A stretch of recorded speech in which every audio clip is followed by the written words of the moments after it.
Kalau urusan saham cuma satu orang, bosnya MSCI sudah. Kalau dia bilang you are unfreeze udah kayak pasti naik gila-gilaan. Harga saham itu tergantung flow in, flow out. Tadi kan flow-nya udah dijelasin semua. Ya. Kita karena cuma tunggu asing flow kapan masuk itu doang. Asing flow kapan masuk cuma MSCI. Kalau ekonomi negara itu faktornya banyak, kepastian hukum lah, korupsi lah, program-programnya harus efektif, tepat sasaran, gitu-gitu kan. Ini ekonomi yang beneran. Kalau saham tergantung ada flow beli apa enggak. Bobrok negara ini kan dari dulu korupsi. Dulu mungkin persentase kecil. Kalau kemarin lihat penemuan-penemuan hasil koruptor kan angkanya kan sekarang fantastik. Deket-deket T. Dulu ratusan M itu udah luar biasa ya. Dulu ratusan M udah wow gitu kan. Biasa kan 3-4 M, 10 M. Sekarang semua angkanya deket-deket T. T-an semua. Indonesia yang penting itu krisis confidence lah ini sekarang. Betul. You have to have confidence kan. You have zero confidence on your mata uang. Betul. Karena ya so far korupsinya terlalu banyak. Jadi kayak gua dikorupsi, dolarnya begini, and then kalau rupiahnya melemah terus, you're losing confidence juga kan. Lu panik kan. Betul. Yang lebih panik, ini persis kayak emas dulu. Emas naik 4.000 semua orang beli emas. Betul. Kripto naik, Bitcoin 100.000 semua orang beli Bitcoin. FOMO semua ya. FOMO. Sekarang dolar gini panik semua beli dolar. Halo Sobat Sip. Saat ini indeks berada di 6.300 saat video ini dibuat. Dan banyak orang yang bertanya, apakah indeks akan ke 7.000, 8.000 di akhir tahun atau bahkan balik ke 5.300 atau bahkan turun lagi di bawah 5.000. Nah, saat ini banyak pro kontra mengenai hal itu. Dan hari ini saya mengundang narasumber yang sangat favorit, yaitu Cik Cuai, agar kita bisa mendapatkan pandangan-pandangan yang menarik mengenai IHSG di kuartal yang ketiga dan kuartal keempat nanti.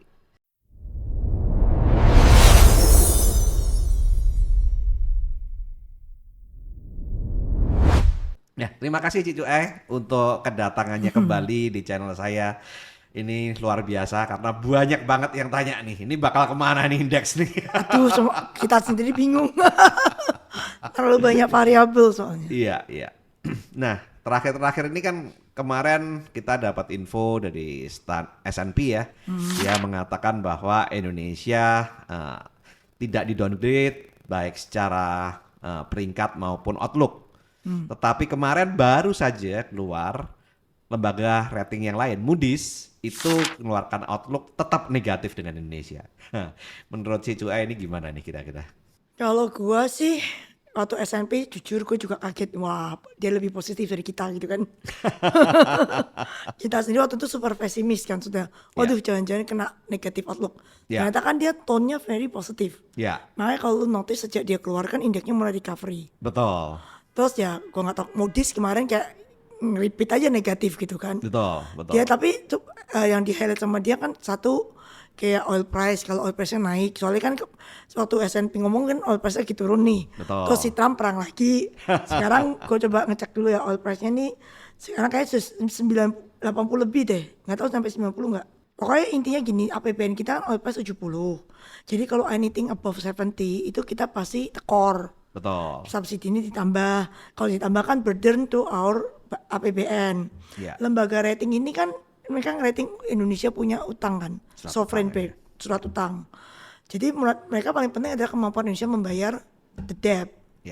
Nah kalau memang subsidi oilnya membengkak kan pasti kemampuan membayar lu berkurang. Karena lu pasti prioritas subsidi lu kan. Betul. Nah makanya gua rasa saat si Moody's ngomong itu juga karena si oil price-nya 93. Naik lagi nih gara-gara Trump. 86 sama 93 ini satunya. Makanya ya dia ngomong kayak gitu.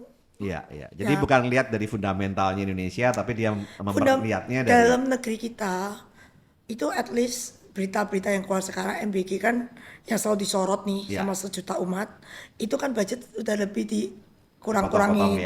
Karena kemarin ketahuan yang korupsi gede banget kan. Kan direvaluasi. Ternyata banyak ada titik-titik MBG fiktif. Ya itu kan dari potong-potong. Terus angkanya ya masih lumayan gede tapi mendingan jauh.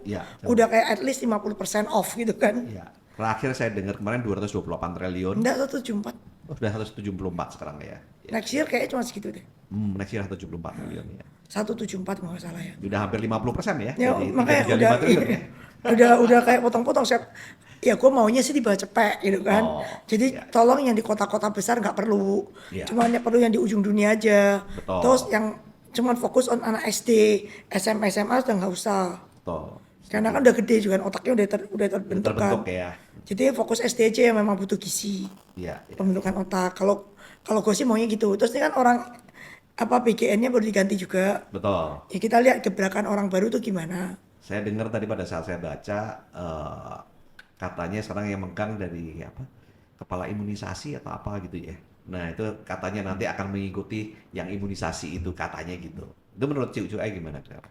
Gue sih gini ya, idenya kita tuh selalu bagus tapi eksekusi kan. Problemnya kan always in execution. Iya, Jadi kita lihat aja nih gebrakan yang baru gimana. Iya, iya, iya. Nah, terus kemudian KMP yang sekarang juga lagi itu. KMP juga pasti Ciu Ai kan lagi mau diaudit karena Ya. banyak foto-foto viral gitu kan. Ya. Yang di ujung dunia di tengah hutan di mana pokoknya banyak lah. Ya kalau dikurangin lebih bagus lagi. Akan lebih bagus Soalnya lagi, menurutku yang butuh koperasi juga ujung dunia. Ya, Ya kan pokoknya negara-negara yang pokoknya daerah-daerah yang tidak terjangkau oleh swasta, government harus masuk lah. betul. Kan kita bayar pajak ke government gitu kan. Jadi Betul. mesti masuk untuk membantu daerah itu. Ya, ya, Dan harusnya asas koperasi itu kan dari dan untuk oleh anggota. ya, Jadi harusnya nggak boleh ada kayak bank gitu loh. Ya, Kan dari iuran anggota kan sebenarnya Betul. kan. Ya balikin ke real asas koperasi gitu. ya. Ujung Nah, dunia. saat ini kan masalahnya kan sempat ada berita kemarin. Itu kan dari bank-bank himbara itu diharapkan kan bisa support gitu kan. Nah, itu kan kira-kira kan dalam hal ini bank kan punya rules ya Pak Ibu ya. Pokoknya menurutku ya, bank itu kan nadi dari perekonomian. Ya. Karena dia menarik duit dari deposito terus dia nyalurin ke orang membutuhkan Ya. kredit. Kalau kreditnya ini semua macet, Ya, NPL gimana dia bisa bayar depositonya sih? nasabah. Nasabah yang naruh duit deposito kan. Ya, Jadi bank itu kan harus menganut unsur kehati-hatian. Betul. Harus make sure kredit yang nggak mungkin kredit nol, nggak macet itu nggak mungkin. Ya. Pasti ada berapa kredit macet. ya, Tapi persentasenya kan nggak boleh gede. betul. Ada Nggak- toleransinya Ji, Ada ya. ada limitnya lah. Ya kan? Kalau Kalau nggak salah 3% ya Ji, betul ya. Maksimal ya. nggak juga sih. Jadi Nggak ya. tergantung NIM lo. Oh, tergantung. Net interest margin lu berapa? Kalau NIM lu tebel, ROE kan namanya, kalau itu kan ROE lu return on asset lu tebel. Ya. Itu lu bisa absorb more losses gitu kan on the NPL. Betul. Kalau NIM lu mepet, ya lu begitu kena kental sekali NPL lu kan prinsipal hilang. Betul. Bunga lu piro sih? Ya, Ya kan? ya. Prinsipal hilang kan sekali langsung buk kayak bunga 100 orang kali hilang. Ya, ya, ya. Ya bank kan harus balancing of that. Betul. Harus ada yang bayarnya benar jadi dia dapat cuan. Pasti ada kena orang-orang yang bayar nggak benar kan jadi NPL. Betul. Bank yang sehat tuh bank yang bisa membuat NPL-nya rendah. Benar. Ya toh? Ya, ya. Dan uang deposito di deposito kasih bunga rendah. Betul. Karena itu cost of money buat bank. Ya. Nah, mungkin itu yang membuat kenapa saham-saham perbankan yang dulu itu kan cukup tinggi ya harganya ya, valuasinya ya. Sekarang kan diskonnya banyak banget ya, Ci. Apa Kalau karena faktor diskon itu itu juga? sebenarnya karena asing keluar dari Indonesia kan. Ya. Asing keluar dari Indonesia sejak yang MSCI Frontier itu kata-kata Betul. keluar Januari, kan asing eksotis semua. Ya. Asing itu kalau di Indonesia cuma punya 5-6 saham paling. Ya. Which is Bank, Astra, Telkom. Biasanya standarnya itu. Ya. Ya kalau mereka keluar ya banknya kena hajar udah gitu aja. Nggak ada, ya of course ada yang yang kayak multi years view, dia care about the fundamental and stuff. Ya. Tapi kenapa bank kita tinggal separuh harga including BCA? Ya. Yang angkanya masih bagus itu karena simply asing is care out. Nah, kira-kira saat ini dengan kondisi dia udah keluar sekian banyak, itu kira-kira masih ada range Masih. untuk ke bawah cukup dalam? Gini, kalau dia mau keluar sebenarnya masih ada shareholder Hmm. asing. Kan bisa lihat tiap bulan asing punya berapa. Betul.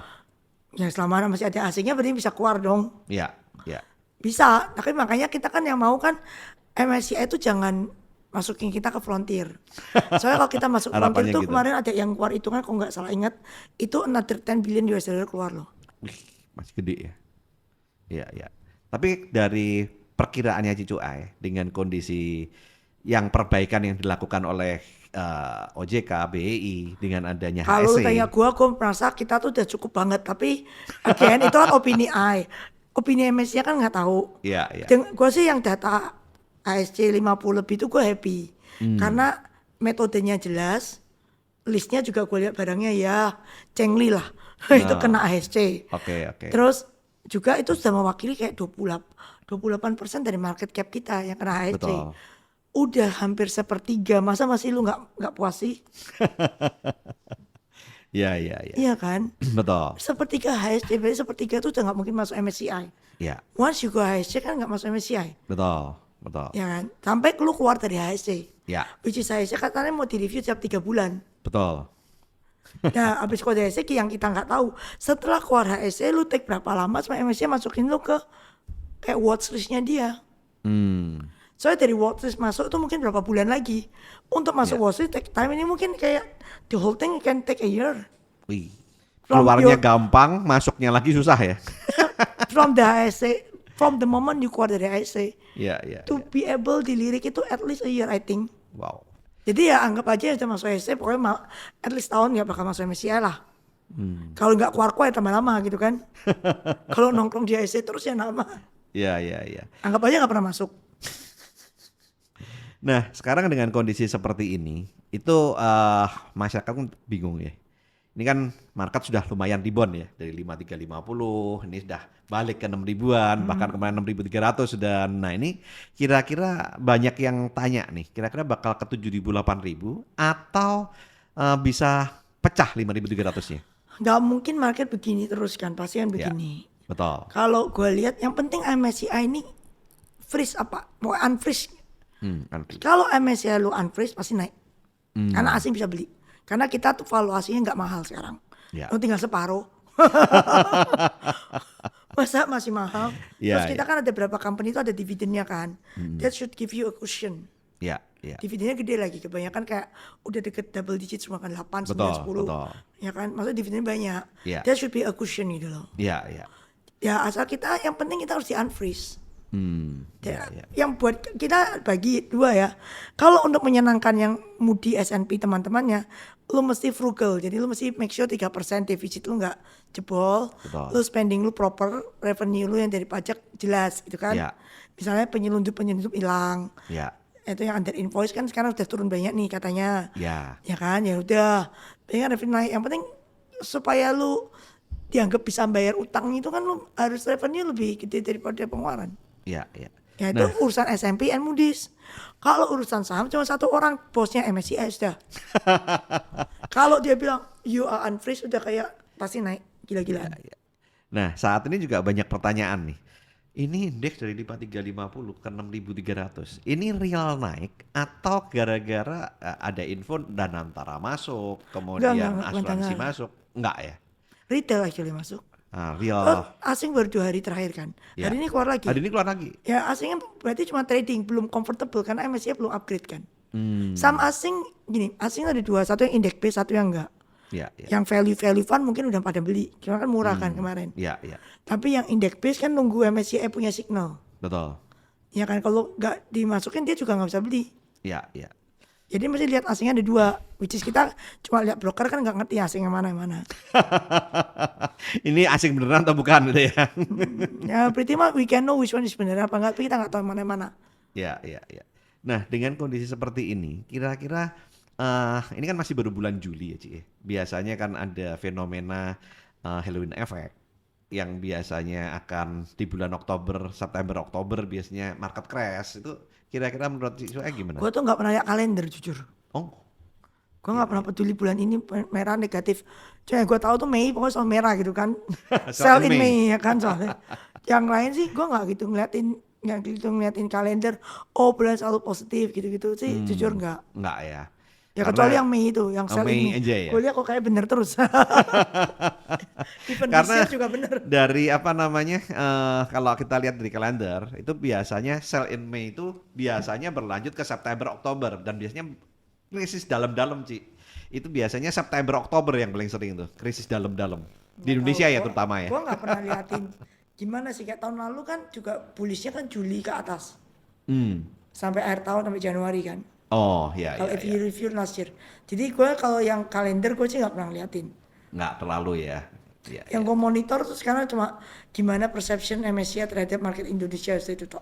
Berarti masih nunggu bulan November ya? Tapi kan setiap bulan dia bikin statement. Statement ya. Arti happy, kita udah kayak interpretasi omongan Fed tadi gimana? Please, beres. Ya. Jadi kalau menurut Cico secara personal nih, itu kira-kira ada kemungkinan nggak indeks ini jebol ke 5.300? Kalau kita ke frontier ya ada. Jadi tergantung lagi-lagi frontier atau enggak. Iya. Kalau sebelum frontier kemungkinannya enggak ya? Kalau kita nggak ke frontier harusnya enggak. Harusnya enggak ya. Jadi udah enough ya harusnya. Harusnya enough. Yang mau keluar udah keluar. Oke, kita yang bisa, kita tuh so far year to date semua goal bunuh diri. Ini mumpung selesai World Cup kan. Semuanya suicidal goal. Ya. Peraturan-peraturan yang dibikin tuh tidak pro growth. Maksudnya nggak pro investor, bukan pro growth, salah. Ya. Pro investor. Ya. Ya kan RKP dipotong. Intinya tidak ada kepastian hukum di semua peraturan yang keluar. Ya. Tahu-tahu keluar DSI. Loh, kan kaget kan. Loh, walaupun akhirnya DSI-nya cuma verifikasi gitu kan. Betul. Itu which is lega, tapi maksud gua kan gak ada Saat angin, gak ada. diumumkan tuh membuat shock ya. Iya, gak ada angin, gak ada hujan gitu loh. Ya. Jadi asal kita nggak gol bunuh diri, kita gimana pun ya kalau diomong Indonesia nggak butuh investor nggak bisa. Kita tuh defisit, berarti kita butuh somebody buying our surat utang. Kalau kita 10 tuh boleh lah ngomong nggak butuh investor. The fact that we are deficit itu berarti kita membutuhkan somebody is buying surat utang, which is investor. Oke. Iya kan? Investor yang punya duit banyak itu asing, Ya. bukan lokal. Betul. Ekonomi kita cuma segini men. Ekonomi Nggak dalam ya. Ekonomi di luar dunia kan gede. Betul. Ya kan? Negara kita negara gede tapi secara ekonomi kan kita cuma nomor berapa? Betul. So we need money from outside. Jadi mau nggak mau kita harus comply sama standar penilaian yang orang asing baca, which is S&P, Moody, Fitch gitu kan. Yeah. In term of pasar saham ya si MSCI itu, and Yeah. FTSE. Yeah. Tapi FTSE bisa ngekor MSCI. Kemarin ada itu ya, S&P Dow Jones juga ya. Kecil. Kecil sekali ya. MSCI paling penting. Jadi bosnya ya si MSCI itu. Dia yang menentukan nasib uang balik ke kita apa enggak. Yeah. And to be able to reach 7.000, 9.000 whatever number itu, we need asing partisipasi juga. Karena duitnya lokal ya cuma itu tuh tok. Yeah. Kan if you want something price to go up, you need flow to buy. Ya. Flow-nya kan the more flow kan the better. Betul. So far kemarin yang jualannya nampung retail. Ya. Ya kan? Then we need to increase the institutional domestic, which is harusnya pension fund sama asuransi, mereka juga nggak masuk. Oh, sampai detik ini belum masuk juga ya. Satu lagi ya asing. The retail gua rasa udah sampai leher gitu kan. Yang dua inilah kalau lu mau push the index higher, you have to comply with what they want. Ya. Nah, kira-kira apa harapannya orang-orang investor asing itu untuk Indonesia? Ya dia cuma mau tahu kalau gua beli barang bisa keluar nggak? Liquidity sih nomor satu. Liquidity, ya. Semua investor yang institusi yang duitnya gede ya, Ya. itu pasti mintanya liquidity. Sekarang gimana kalau market tuh trading cuma 10 triliun satu market sehari. Itu di Cina satu company 1 jam 10 triliun. Kayak Tencent, Alibaba gitu kan. Ya. Itu satu company gitu. Ya mungkin nggak 1 jam lah, I exaggerate. Mungkin 1 hari lah. 10 triliun satu nama itu. Ya. Jadi kita 1 hari 1 market gitu kan. Kalau di Amerika mungkin cuman Tesla kali, nggak ngerti apa nggak tahu siapa gitu kan. Ya. Likuiditas so big. You want to attract big money, the pond have to be deep. Kalau enggak kan ikannya kan berkerumun mati semua. Betul. Iya kan? Ya sekarang kayaknya retail partisipasi udah tinggi banget. Ya. But we don't have domestic fund to participate. Fund kayak gue tuh kecil, yang gede kan insurance sama pension fund.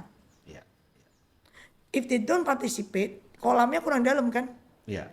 Ini kan duit narik duit, kalau kolamnya kurang dalam asingnya masuk cetak-cetak juga kan? Ya. Mereka nggak bisa masuk big size stocks, takut nggak bisa keluar. Ya. Takut ya. Nggak ada yang keluar kan nanti. Kalau keluar nampung apa? Retail lagi. Iya, Udah iya. sampai bengek weh. Nah, dengan kondisi seperti ini, berarti kan kebanyakan duitnya retail pun juga kan dalam kondisi seperti ini paling rotasi sektor aja kan, Cik? Iya. Nah, kira-kira dengan kondisi seperti ini, sektor-sektor apa nih yang menurut Cicu cukup Kalau gue menarik? ditanya semua orang, gue pasti ngomong komoditi. Soalnya Indonesia tuh emang isinya yang penting komoditi doang. Ya. The one that we do well above others ya cuma komoditi karena kita banyak dan murah. Main cost-nya kita tuh murah. Ya, ya. Ya jadi itu sektor yang masih ada harapan. Cuma kalau government punya regulasi screw up the sektor, jujur ya kalau komoditi sektor kita di screw up nih, there's nothing to buy in Indonesia. There's nothing to buy. Ya, ya. Biasanya kan katanya orang-orang kalau kondisi tidak stabil, kita harus beralih ke defensive stock. Menurut Cicu, gimana? Cash aja. Oh, cash ya, bukan defensive stock. There's ya? nothing more defensive than cash. Ya, ya. Defensive stock coba ya. Ya. BCA lu juga turun 50%. Kan lebih murah sih katanya orang-orang. True, tapi ya kalau mau bisa naik banyak, asing harus masuk. If you see the last 2 days asing punya beli banyak kan juga BCA gitu Ya, kan. ya. Ya mungkin kan kalau defensive stock kan mungkin bisa Unilever atau Unilever asetnya dijual-jualin kan. Kecap Bango on sale sekarang. Kemarin Sariwangi. Ya, ya, ya. Gimana kalau misalkan sektor yang mungkin tidak terlalu terimbas dengan kondisi ekonomi, misalkan seperti kesehatan. Ya walaupun saya lihat juga kesehatan sekarang pada turun juga sih. Kalbe aja ini rasanya all time low ini. Domestic economy itu semua tergantung sama satu kata, purchasing power. Ya. Purchasing power kita mesti lihat yang low end, middle end, high end. Ya. High end kan tidak terpengaruh. Ya. Tapi apakah HN itu ke Kalbe? Mereka ke luar negeri, Bo. Dokternya di Singapura, di Penang. Ya, ya. Nggak di dalam negeri dokternya. Dalam negeri batuk pilek doang gitu kan. Mentok demam berdarah. Ya, ya, ya. Begitu kata surgery keluar, set hilang ke Singapura ke Penang. Betul. Iya kan? Yang kaya, Ya, yang middle class ini paling kasihan terhimpit. ya.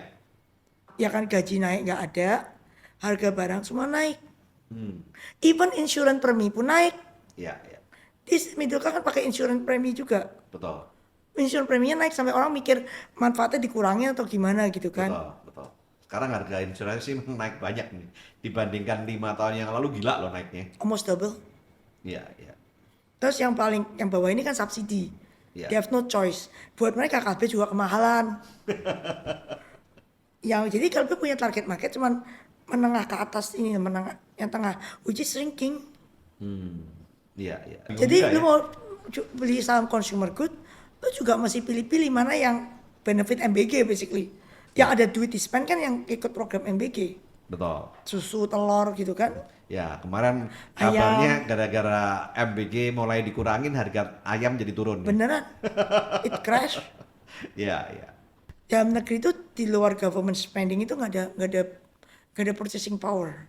Betul. Karena ya bisnis tuh slow. Iya. Iya kan? Ya harusnya kan duit masuk nih. Iya. We have to invite a lot of investor. Misalnya orang China itu buka pabrik smelter deh, mereka kan walaupun datang gitu ya, kan pasti spend setiap hari juga makan, ada orang warung supply, beras supply apa gitu kan, nggak mungkin berasnya dari Cina kan nggak mungkin. Iya, iya. Minyak goreng mungkin juga Indonesia lebih murah gitu kan. Jadi ya harus ada investor masuk, create job, so ekonomi berputar kan orang yang bawah ini kan kalau ada duit dikit pasti spend. Betul. Karena mereka need-nya masih banyak. Ya. Kalau yang middle up kan want bukan need. Betul. Ya yang need itu kalau punya duit, which is kerja di pabrik gitu-gitu, lu kasih subsidi, ekonomi yang bawah itu bisa muter, kan merembet. Toko kelontongnya laku, toko kelontongnya ngorder makanan, ngorder barang lagi dari pabrikan gitu kan. Iya, iya. Kan baru jalan. Iya, iya. Nah, saat ini juga dari pabrik-pabriknya sendiri kelihatan kocar-kacir ya, Pi. Lesu. Terlihat dengan PMI-nya turun ya, di bawah 50. Itu Berarti gimana sih? kalau PMI di bawah 50 kan economic activity lu slowing down. Betul. Berarti mungkin orderan lu nggak banyak. Ya. Kalau orderan lu nggak banyak berarti ada demand-nya lemah. Iya. Ya kan? Iya. Atau demand-nya nggak ke lu aja, mungkin ke barang lain. Iya, iya, iya. Intinya people don't spend. Don't spend, ekonomi nggak bisa gerak. Betul. How to spend? Satu, ya harus ada kepastian hukum supaya orang mau invest. Iya. Kalau nggak ada kepastian hukum gimana orang invest? Takut kan udah beli tanah, udah bangun 5 tahun kemudian peraturan berubah, mati kan? Iya, iya. Ya ini sekarang kan banyak sekali juga bahkan beberapa video viral sih dan yang ngomong tuh kelihatannya investor asing yang viral, yang mana mengatakan kenapa mereka keluar dari Indonesia gitu. Bahkan yang viral terakhir kan gara-gara mereka terang-terangan pajaknya dia dinaikin, kemudian negosiasi dikasih cuma 20% tapi masuk kantong pribadi gitu kan. Nah itu kan membuat korupsi bobrok negara ini kan dari dulu korupsi. Iya. Dulu mungkin persentase kecil. Kalau kemarin lihat penemuan harta koruptor kan angkanya kan sekarang fantastik. Deket-deket T. Iya, dulu ratusan M itu udah luar biasa ya. Dulu ratusan M udah wow gitu kan. Biasa kan 3-4 M, 10 M. Iya. Sekarang semua angkanya deket-deket T. Iya. T-an semua. Iya, betul. Mereka lebih kaya daripada pengusaha loh. Koruptor itu way lebih kaya daripada pengusaha. Iya, iya. Nah, sehingga sekarang ini terjadi capital outflow-nya cukup tinggi ya, dengan kondisi membuat rupiah juga kalau nggak ada kepastian hukum dan investor keluar ya pasti outflow kan, namanya capital outflow kan. Dan outflow-nya ini nggak cuma judol ya, karena yang bahasan kita kemarin kan outflow-nya gara-gara judol yang gede. Waktu itu pengusaha masih belum pengusaha, terutama investornya itu belum terusik kan. Ya. Itu judulnya memang bangke gitu kan. Itu kanker masyarakat kok yang itu. Iya. Tapi jangan ditambah. Makanya gue bilang polisi kita ini yang bunuh diri sendiri. Iya. Nah ini kira-kira solusinya gimana Ci? Ya kalau APBN lu mesti evaluasi semua proyek yang boros gitu kan. Iya. Yang fiktif apalagi yang koruptor. Ya koruptor kalau udah ketangkap ya langsung harus ada hukum, harus bergerak. Iya. Ya kan, mesti harus ada kepastian hukum, paling enggak ini dimiskinkan, penjara seumur hidup. Hukuman mati yang di kita nggak ada. Kalau Cina kan langsung tembak. Yang diharapkan itu ya RUU perampasan aset. Enggak juga sih, kalau gue ya, yang penting kepastian hukum. Yang utama itu ya. Lo ada undang-undangnya, malah kalau nggak hukumnya nggak jelas, kira malah pedang bermata dua kan. Iya. Lo harus tahu kalau jaksa lo mesti clean. Sekarang kayak yang nuntut hukum itu harus clean juga, hakim lo harus clean gitu kan. Kemarin yang ketangkap kan malah orang yang harusnya orang yang keputusan menghukum, malah dia yang ngambil. Jadi bingung ya jadinya. Jadi kayak waduh, then the law in our country itu sejuk gitu kan. Iya. Gak ada kepastian hukum, siapa yang orang berani jepurin duit gede. Iya. Sehingga yang ke depan nih kita ya mungkin indeks kita ya akan bermain-main di sini aja ya Ci ya. Lu masih bedain ekonomi beneran sama indeks. Kalau indeks cuma tergantung MSCI. Oh, jadi nggak terlalu berdampak dengan harga saham itu tergantung flow in, flow out. Tadi kan flow-nya udah dijelasin semua. Kita karena cuma tunggu asing flow kapan masuk itu doang. Asing flow kapan masuk cuma MSCI. Kalau ekonomi negara itu faktornya banyak, kepastian hukum lah, korupsi lah, program-program yang efektif, tepat sasaran, gitu-gitu kan. Ini ekonomi yang beneran. Kalau saham tergantung ada flow beli apa enggak. Yang kita harapkan flow-nya dari mana? Cuma dua, pension fund sama asing. Pension fund yang punya government nggak berani invest kalau nggak ada kepastian hukum, dia kalau rugi bukan merugikan negara. Kalau nggak baju orangnya lagi. Dianggap korupsi lagi ya nanti ya.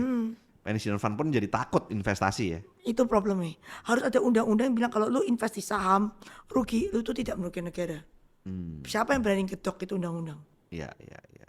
Ya saat ini banyak sekali case-case yang sebetulnya uang nggak masuk pun, seperti ya kasusnya Tom Lembong, Nadiem, yang mana malah dituntut ya gara-gara dianggap negara mengalami kerugian ya. Nah itu yang kalau mereka nggak dilindungi itu mereka takut saham, karena saham bisa rugi. Kalau bond, lu pegang bond government kan nggak bisa rugi. Lu beli pegang maturity, walaupun investmentmu mungkin yieldnya nggak seberapa, yang penting gua nggak rugi gitu kan. Iya, betul. Sehingga mereka playing safe aja ya. Most of them buying bond. Nggak usah mikir gimana caranya nasabah ini uangnya growth. Yang penting uangnya nasabah safe, terutama nasabah bukan uang nasabah safe, yang penting uang pemerintah safe. Uang pemerintah safe. Nah ini yang membuat ya market ini jadi kalau diharapkan dari mereka itu susah. Itu pension fund government. Yang life insurance versi Indonesia yang kayak asing-asing gitu kan. Itu problemnya kalau dulu kan flow equity dari unit link. Unit link kan beberapa nasabah rugi. Sama kan mendemo kantornya kan. Emang orang Indonesia tuh gak boleh rugi gitu. Kok gak boleh rugi, gak usah main saham. Betul. Saham, kripto, lu bisa ada opportunity rugi. Forex juga bisa rugi. Yang gak rugi mungkin beli bond government sudah ada sama deposito. Main yang konservatif aja lah. Kalau gak mau rugi. ya kan? Ya. Tapi karena lu high risk high return kan, Ya. yang bisa rugi dalam bisa cuan banyak juga. Betul. Banyak kripto milioner, banyak orang kaya dari saham. Betul. Tinggal lu bisa take losses apa enggak? Enggak mungkin enggak losses. Ya, ya. Enggak mungkin investment lu 100% bener. Enggak Betul. mungkin. Yang penting dari 100 yang lu invest, lu menang 70% sih udah kamsia. Ya. Ya. Ya kan? Tapi kan nggak bisa kayak gitu. Orang tuh beli unit link, ya unit link lu rugi. Geruduk kantornya. Sekarang insurance nggak muncul unit link. Lebih banyak yang konvensional aja ya. Konvensional aman, tentram, lu mati gue bayar duit gitu kan. Iya, iya, iya. Ya. Paling rumah sakit gitu ya. Nah. Itu lebih aman bagi mereka. Ya aman kan. Iya, iya. Tapi ya Nggak digeruduk at least. jadi dari sisi pension fund yang miliknya negara takut dengan kalau negara rugi dia jadi penjara. Kalau yang asuransi takut diserbu nasabah gitu kan. Iya kan, beberapa kali kan. Iya, iya. Digeruduk gitu kan. Ya mungkin salahnya yang jualan, nggak jelasin kok unit link itu bisa rugi. Betul. Selama lu invest di saham itu dari kemungkinan rugi. Iya, iya, iya. Nah jadi dari kesimpulan ini berarti betul-betul yang katanya Cicu tadi Asing. harus dari asing ya yang masuk. Dan asing ini berarti sangat tergantung dari keputusan MSCI. Iya. Dan gimana caranya add ya, nggak cuma sekedar nggak turun ke frontier, tapi Nggak turun ke frontier udah aman. udah nggak turun ke frontier udah aman dulu ya. Udah uangnya masuk kan udah disuspend gini lama. The Hmm, money is waiting, cannot do anything. ya, ya, ya. Jadi ya harapan satu-satunya cuma MSCI positif ini. Kalau lo mau yang indeksnya balik ke whatever number itu 7.000 8.000. Oh, ya, ya. Dan itu November. Dan diharapkan kalau November jadi window dressing sama January effect. Nggak ada window dressing tuh bertahun-tahun. Tapi kalau misalkan MSCI ini kemudian tidak menurunkan frontier, ada harapan nggak sih? Kalau kita nggak frontier pasti bull market. Karena uang yang ditahan berbulan-bulan tuh banyak kan. Ya, ya. Terus ada info juga uang yang ditahan nih katanya keluar dari market saham, tapi masuk ke bond. Itu bener nggak? Kalau asing kan memang ada dua table kan. Ya, Biasa tuh mereka yang megang saham, megang bond. Biasa yang CIO-nya, Chief Investment Officer-nya yang bagi alokasi berapa persen saham, berapa persen bond. Iya. Indonesia punya bond, so far masih laku. Jadi masih ada penggemar, apalagi bunganya kan naik terus. Iya. SRBI kan udah 7% lebih. ya, ya betul. Pasti ada masih penggemar.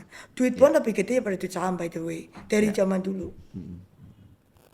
Nah. Kan? Jadi bukan uang saham pindah ke bond. Bukan It's ya? two different pocket. Different pocket. Yang saham tidak invest.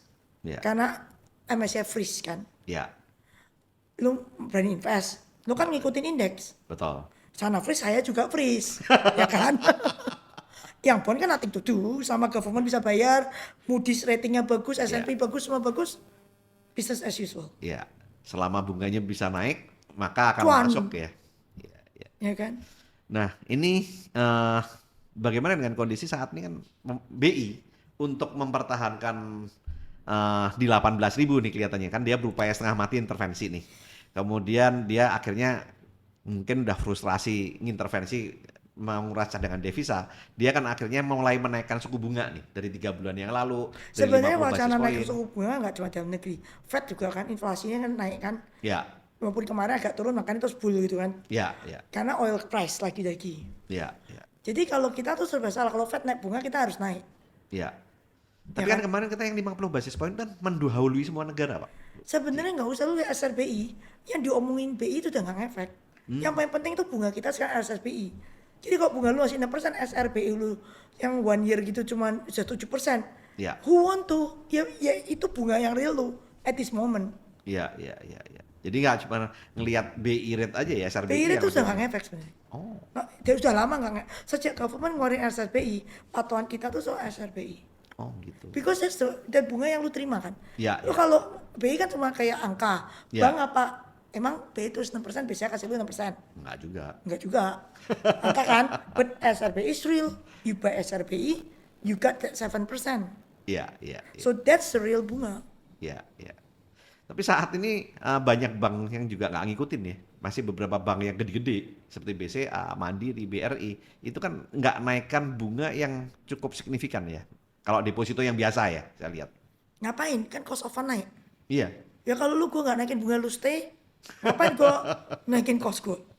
iya, iya. Jadi Kenapa? Karena mungkin itu ya, banknya sendiri saat ini over liquidity ya kali ya? Enggak juga, kurang Enggak juga likuiditas. ya? Oh masih kurang liquidity juga? Karena banyak orang beli dolar kan. Hmm, Likuiditas kan lu convert gitu kan rupiahnya turun.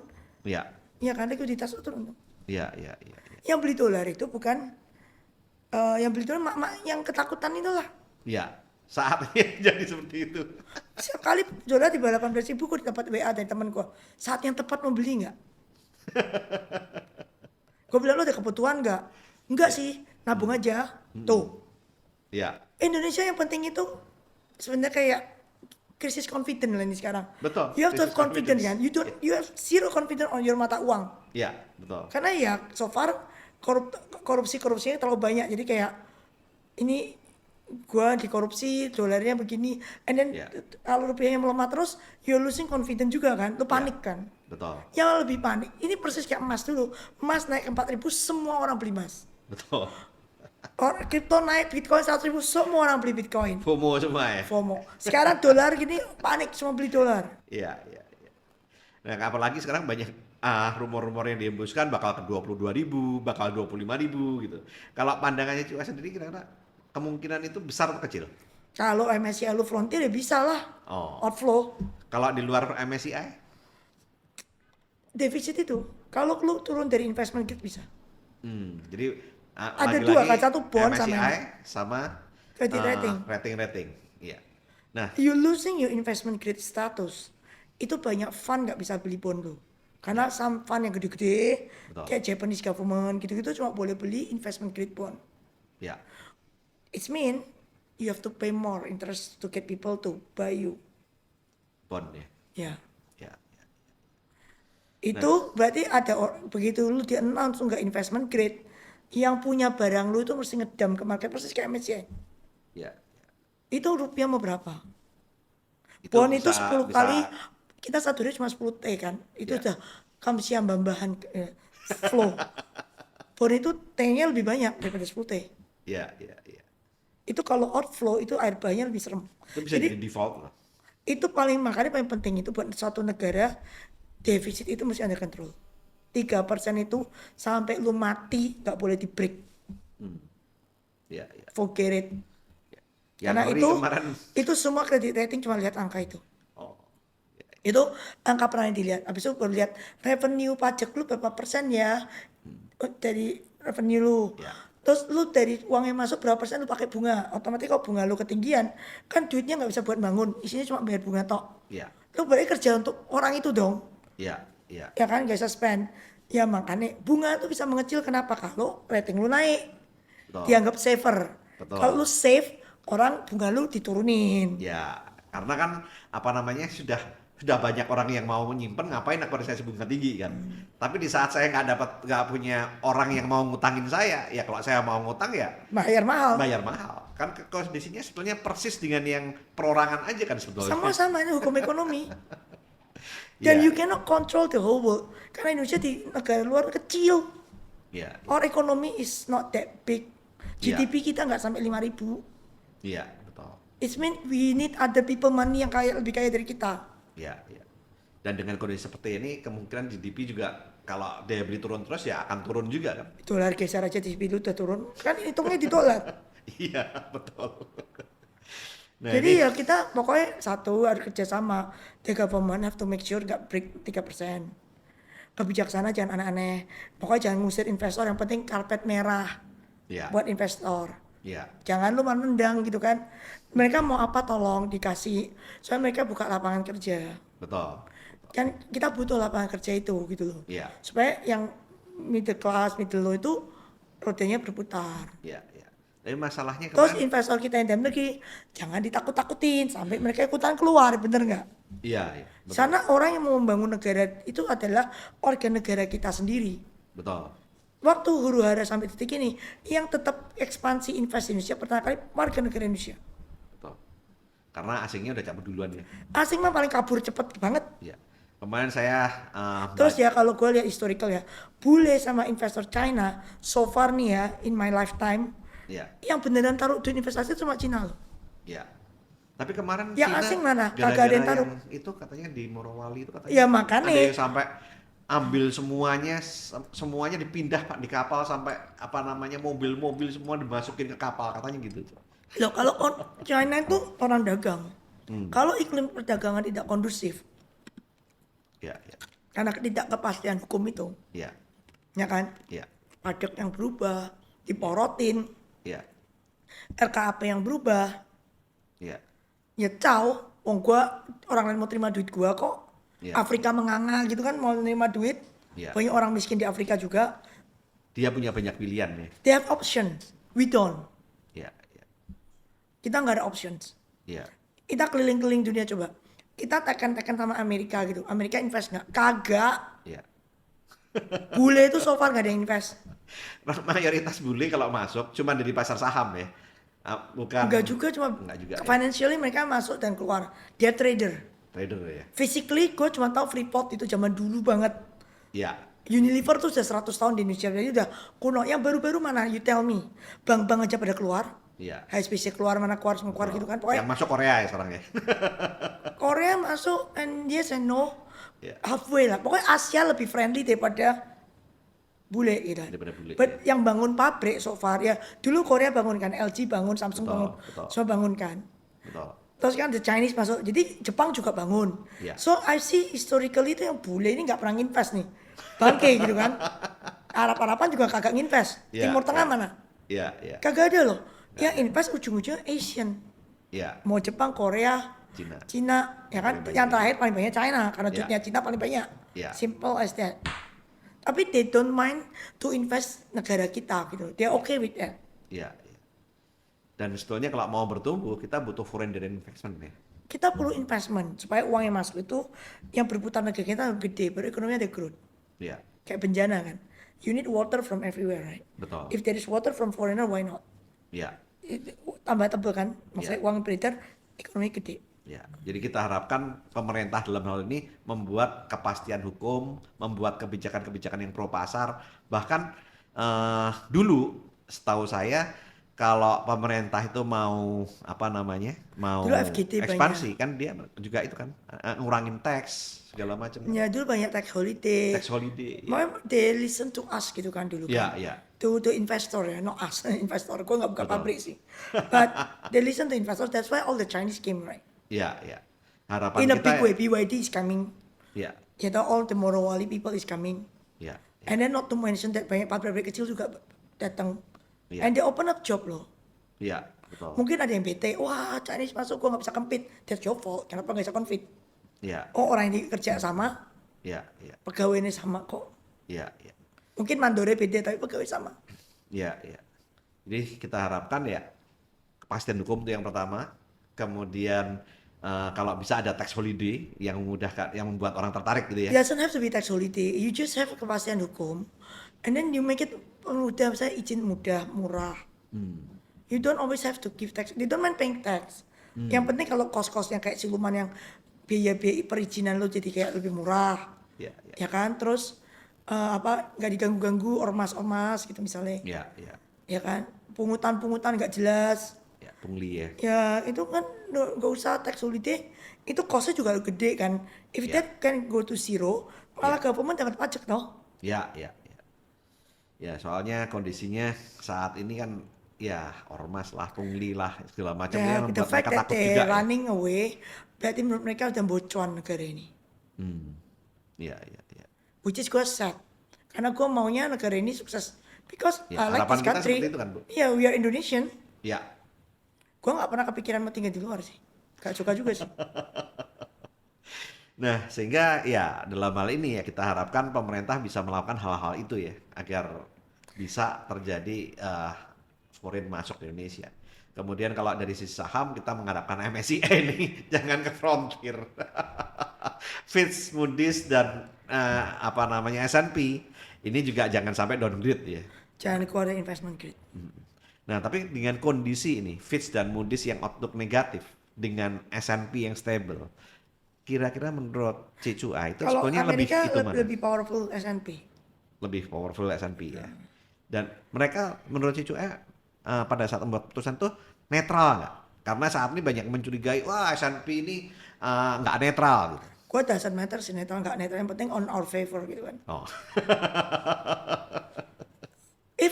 If Iya. bisa kayak hoppingan terus tahu lu upgrade gue outlooknya nggak jadi negatif, gue sih bisa teman baik lu sih. Oh. Ya. Iyalah. Iya. Kalau dengan pertemanan bisa ngubah rating lu, itu satu negara selamat weh. Oh. Gue sih langsung be best friend langsung. Jadi nggak usah peduli ya, nggak usah pusing. Karena saat ini masyarakat tuh sering kali pusing dengan omongan-omongan yang nyinyir loh, Ci. Mau nyinyir mau enggak, yang penting gini, S&P kalau ngeluarin sesuatu didengerin sejuta umat gitu kan, sejuta investor tepatnya. Ya wes gitu kan, bagus kalau dia on our favor gitu. Betul. Ya kan, justru yang ngomong negatif gue curiga, why? Kok lu sentimen sama gue gitu kan? Iya. Karena sebetulnya ya betul yang tadi saya katakan, sebetulnya kan S&P lebih powerful daripada Fitch dan Moody's kan sebetulnya. Lebih didengerin di US aja. Iya. Kalau di Europe? Kan uang Europe lebih kecil dari US. Enggak, maksudnya pandangan orang Europe terhadap itu? Biasa pakai yang Fitch. Fitch ya. Kalau Europe lebih Fitch ya. Fitch Moody's kan Europe FTSE, Amerika MSCI. Iya. But the money is smaller in FTSE. Iya. Europe have smaller money than US. Jadi powernya S&P harusnya lebih kuat ya. Ya paling nggak gini, kalau semuanya tiga-tiga negatif kita dooms gitu kan. Paling nggak ada satu yang powerful bela kita bagus gitu. Ya harapannya kita jadi best friend aja ya sama S&P ya. Best friend semuanya kalau gua maunya. Ya harapannya gitu ya. Ya upgrade kita rame-rame gitu kan. Ya. Nah, jadi dalam hal ini kita harapkan itu semua terjadi. Jadi bagi para sobat SIP, ya gimana caranya kita ngeliat market, apakah jebol ke bawah 5.300 atau 7.000 8.000? Ya, lihat aja perkembangan makroekonomi Indonesia, lihat aja hukum-hukum dan aturan-aturan pemerintah yang nanti akan muncul gitu ya. Terus kemudian juga lihat apakah Fitch, Moody's, S&P mau melakukan downgrade atau bahkan ternyata justru mengupgrade, kemudian MSCI nggak ke frontier, tapi justru kemudian MSCI tetap di emerging. Nah itu akan membuat semuanya akan jadi lebih sempurna di Indonesia. Kalau pokoknya asal kita semua yang rating ini turn out positif, kita marketnya bull. Iya. Nah untuk menutup sesi kita ini Ci, ada mungkin 1-2 patah kata buat. Gua bilang marketnya sekarang masih volatile karena ya satu yang rating ini kalau lu baca kata-katanya kan semua ngomongin subsidi oil. Iya. Ya kan. Terus yang paling disoroti sama mereka kan itu. Iya. Which is kita APBN pakai 70, which is itu di luar kita punya kemampuan. Iya. Karena itu tergantung Iran sama Amerika perang sama enggak. Ini ribet lagi nih. Itu ribet lagi. Kan tempat kemarin sempat 70 60-an loh, 69. Iya, betul. Sempat 64 Ci. Makanya pokoknya sempat di bawah itu kan. Kemarin, I was so happy like wah. Selamat juga nih. Iya. Jet atau nyerang lagi. Oh my god. Si Trump ini jangan-jangan trading oil gitu kan. Saya tuh punya temen pengusaha baja gitu ya. Nah dia itu kan butuh cairan-cairan kimia segala macam kan untuk itu kan. Itu petrochem semua, itu petro. Kemudian mereka pada saat oil naik itu sampai nggak bisa tidur loh Bu, Ci, mereka nggak bisa tidur. Marginnya soalnya tipis. Iya. Nah terus kemudian ngomong sama saya, aduh sekarang saya stres, saya nggak bisa tidur nih. Udah berhari-hari saya tidur itu nggak bisa, dia bilang. Nah kemarin saat tempat kan saya telepon, saya guruin, udah bisa tidur ya? Oh iya, sekarang udah tenang. Nah kemarin naik lagi dia bilang, aku nggak bisa tidur lagi. You see, that's a problem, right? Iya. Kita soalnya importer of oil. Gue merasa ya, ini problem lebih parah daripada MBG menurut gue. Karena kalau MBG itu kan kita punya program, kita bisa evaluasi, kita bisa adjust. Kalau ini kan kayak lebih skala lebih gede, kita nggak bisa adjust oil production kita. Betul. Either you have it or you don't. Yeah. Which is kita tuh turun terus. Yeah. Apa produksi ini? Meaning if lu kalau nggak ada sumur baru ya, we don't have it gitu kan. Yeah. Dan kalau nggak bisa adjust produksi oil lo, Yeah. you have to adjust the demand of oil dong. Because we don't have it. Ini gue udah ngomong berkali-kali. Kalau kita udah sadar nih, shit, we don't have enough oil, we have to import. Dan our import is getting bigger. Iya. Where most of the demand come from? Iya. Transportation kan. Betul. Dan apakah kita, kalau China langsung ubah demand? Yeah. Semua mobil dia sekarang EV. Iya. Hampir, betul. yang baru-baru 8 out of 10 is EV. Iya. Ya kan, and as they passing out, bisa-bisa EV di sana bisa kayak 60% dari total mobil nanti. Iya. Then we need to do something like that menurutku. Karena lo nggak bisa ubah supply-nya kan. Ya. Then you can only with your regulasi, lo cuma bisa ubah the demand side. Betul. Singapura juga ada di set 2030 zero combustion car. Will be all EV in Singapore 2030. New car ya. Yang lama nanti di phase out. Kan 10 tahun harus ganti mobil Singapura kan. Ya. Jadi yang new car tuh 100% EV in 2030. Ya. Which is 4 years from now. Betul. Indonesia should do that kan menurut gua. Yeah. You put a date, mungkin ikutin Singapura 2030 semuanya new car-nya EV. Yang lama-lama kan jadi bobrok kan jadi ganti. Betul. Ya then you start now making the regulation to favor EV. Yeah. Make the EV murah. Karena apa? Baterainya soak gitu kan. Ya.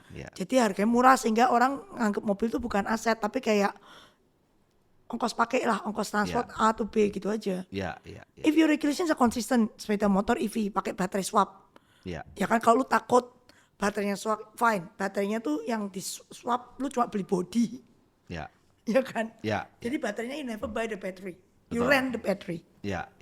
You rent the battery. So if you can make like that kan demand oil kita turun. Betul. Lama-lama kan kita punya defisit kan mengecil. Ya. Nah, Policy kayak gini yang gue mau lihat where. dan sebetulnya dengan banyaknya kemarin investor Cina yang invest di Baterai kan. baterai di sini harusnya bagus ya itu ya. Ya kan sebenarnya dulu arahnya jelas kita mau ke EV. Ya.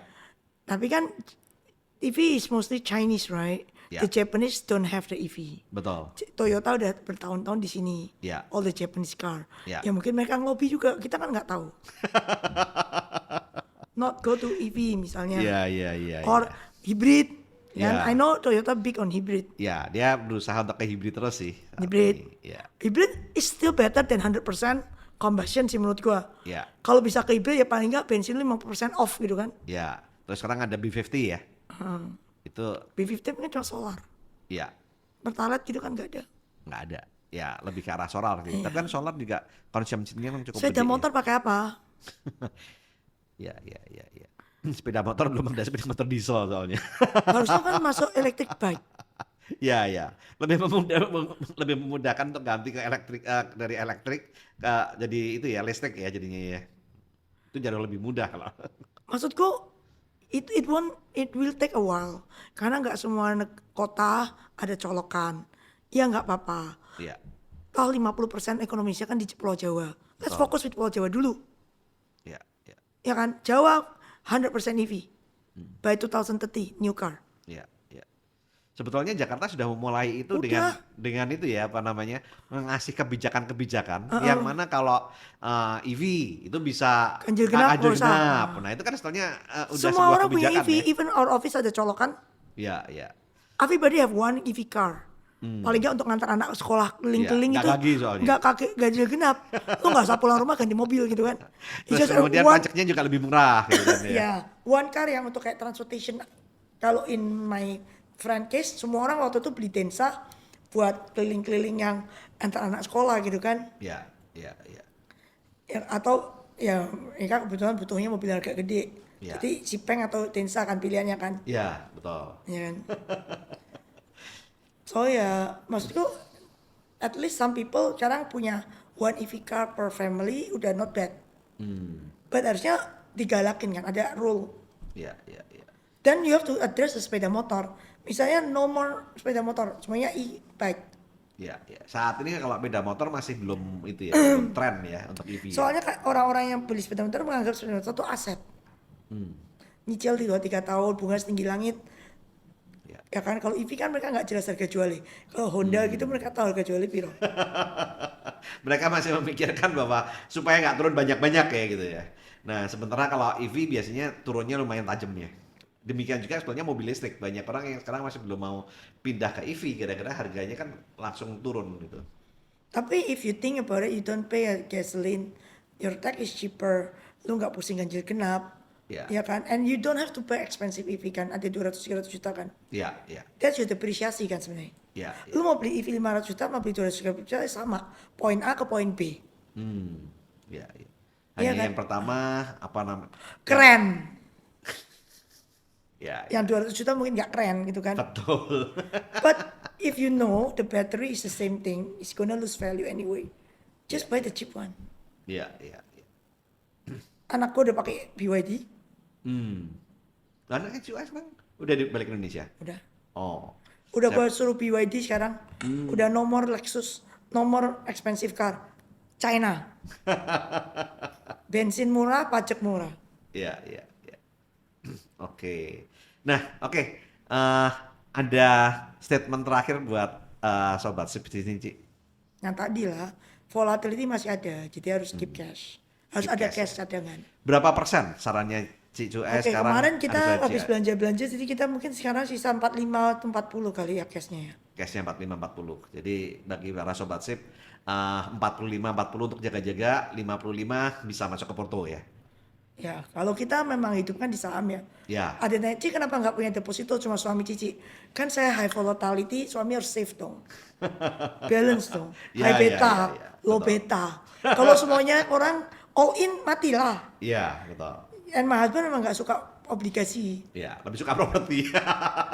Properti sebenarnya karena kita yieldnya not bad. Oh, iya. Jadi mindsetnya my husband di properti itu kayak we only buy if the land is cheap ya. Jadi kita cuma beli kalau PU. Maksudnya orang-orang PU. Oh. Ya. Kalau harga nggak miring kita nggak beli. Iya. Jadi, dan gua orang Semarang pasti nawarnya sadis. Jadi kalau lu nggak PU jangan ke gua. Jadi kalau jual properti jangan ke CUI. Kecuali kamu butuh duit. Kalau butuh duit hubungi CUI, Coba kita bisa pay, ambil. kita pay cash kan. Pay cash ya. Jadi murah. Iya. Ya memang investor harus seperti itu kan, Ci. Jadi kadang kalau yang Beli temen, semurah-murahnya, jual setinggi-tingginya. ya kalau teman sendiri yang maksudnya gue tahu dia nggak PU, gue bilang jangan jual ke gue. Pasti gue nggak beli. Gue kalau nggak murah nggak beli. Semarang kan. Iya. Jadi kita coba murah. Karena kita belinya murah, karena kita kan jadi kayak kos-kosan gitu kan. Jadi ada yieldnya not bad gitu aja. Nah, bagi rekan-rekan yang mungkin hidupnya juga di saham, sarannya Cik Cuai 45 sampai 55 di sektor apa? Gue cuma komoditi. Komoditi aja. I told you dari beginning kan, Ya, Indonesia is komoditi.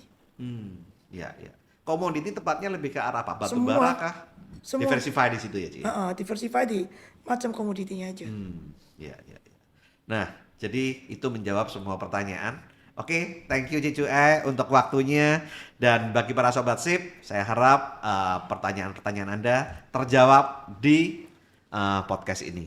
Tapi ingat, ini semua disclaimer dan sekali lagi saya ulang, tergantung dari MSCI untuk saham, tergantung dari kepastian hukum, tergantung dari kebijakan-kebijakan pemerintah. Sehingga Anda semua harus terus melihat kondisi perkembangan ekonomi. Podcast ini hanya untuk referensi buat Anda, bukan untuk mengambil keputusan. Kenapa? Karena keputusan semua ada dalam tangan Anda sendiri. Oke, terima kasih Cucu Dan bagi Sobat Sip, lakukan terus saving, investing, protecting agar hidup Anda makin sip. Saya, Tony Hermawan Adikaryo, sampai jumpa di Puncak Kemakmuran.